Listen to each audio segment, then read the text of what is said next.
ल है साथी हो। आज आज त के भन्नु, अब सधैँ हो गोठालो जिन्दगी। गोठालो जिन्दगी चाहिँ यस्तै छ। यी यस्तो भिर पाखामा बाख्रा यसरी चरिरहेछन् हो। बाख्रा चरिरहेछन् मेरा है। यता एउटा छ, यो पछिको गर्छ। ओ तल छन् मसिना मसिना।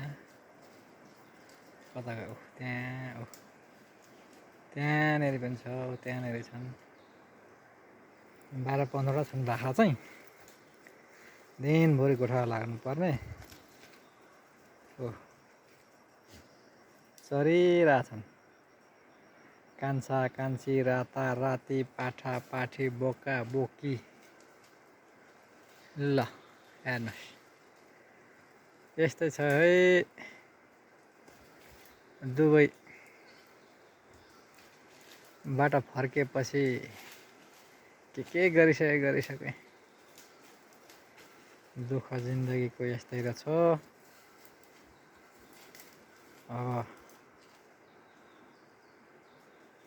1-2 वर्ष चाहिँ यो बाख्रा पालौँ कि भन्ने लागिरहेछ। अब पाल्छु पनि होला सायद।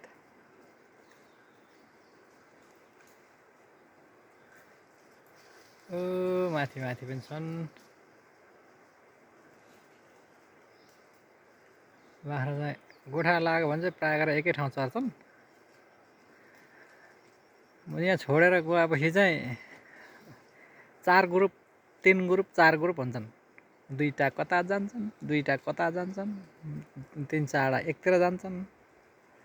गोठा लाग्यो भने चाहिँ मान्छेको आडपार होला, मान्छेकै वरिपरि छेउछाउमा सबै चर्छन्। फेरि यस्तै छ बाख्रा पालन। बाख्रा पालनै त नभनौँ, अब प्रोफेसनल्ली पालेको त होइन, रहरले 2-4 यसो पाल्दैछु है साथीभाइ। यहाँ यस्तो छ है रुखहरू। यहाँ कत्रो कत्रो रुख हो।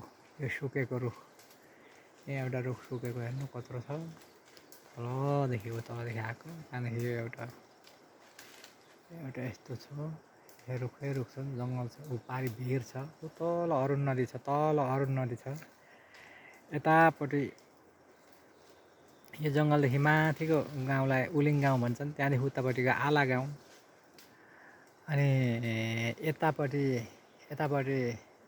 हेदाङ्ना भन्ने ठाउँ छ, साबिकको पाथिभरा गाउँपालिका गाविस। अहिले मकालु नै छ, मकालु वार्ड नम्बर 3। यता मकालु वार्ड नम्बर 3 गढी भन्ने पर्छ यो जङ्गलदेखि उतापट्टि। अब यता जता म बसिरहेको छु त्यो चाहिँ मकालु गाउँपालिका वार्ड नम्बर 5 पर्छ। त्यही वार्ड नम्बर 5 को जङ्गलहरू हो यो। यहाँ यसो मान्छे हिँड्ने बाटो, गोरेटो बाटो बनाएको छ वारिपारि गर्ने मान्छेहरूको। यस्तै गर्दैछु है साथीभाइ हो। तपाईँहरूलाई कस्तो छ, कहाँ हुनुहुन्छ, के गर्दै हुनुहुन्छ? ल है त, हस् त।